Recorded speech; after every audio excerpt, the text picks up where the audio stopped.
Meanwhile, the NBI continues its investigation into the fake Saros scam, this time covering areas in Cagayan Valley, Calabarzon, Western Visayas, and Soxargen. Again, here's Noel Perfecto.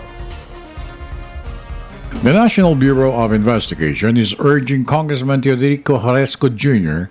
to file a formal request for reinvestigation to Director Virgilio Mendez in relation to the charges filed against him by the Bureau after enough evidence were collected to implicate him on the fake Saros scam. Cases of falsification of public documents, violation of the Anti-Graft and Corruption Practices Act, and Code of Conduct and Ethical Standards for Public Officials. According to Attorney Romy Assis, NBI spokesperson, the Bureau has already filed the necessary charges against Jaresco and 4 accomplices in the fake Saros scam. Kung gusto ni Congressman Jaresco na magkaroon ng reinvestigation, siguro mag-request siya formally.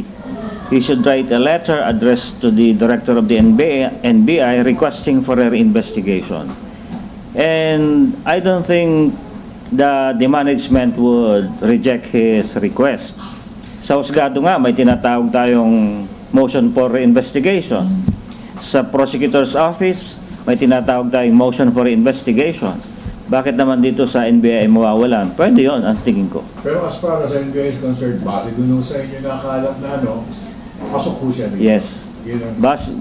Sa amin, pag-iimbestiga at base dun sa report na isinabit namin sa Secretary of Justice, ay meron dahilan para siya ay papanagutin. Marian Castillo was charged with obstruction of justice for her failure to say or pinpoint where the bogus documents came from. While Emmanuel Raza, congressional staff of Zambo Representative Lilia Maduchon, Elvie Rafael, driver of Undersecretary Mario Relampagos, and Bernie Beltran, an employee of DBM, are all facing criminal prosecution. Raza, Rafael, and Beltran are responsible for fake Saros amounting to 161.6 million pesos for the projects in Tuguegarao City in the province of Cagayan.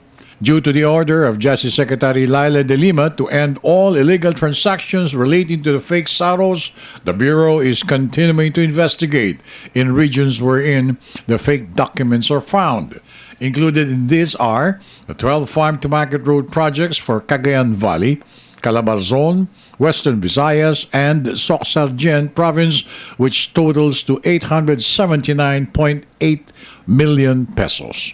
In accordance with the directive of the Secretary, we will go deeper, we will conduct further investigation on allegedly other fake Saros. Attorney Assis stressed that the Bureau will go where the evidence leads them to. For the People's Television, I'm Noel.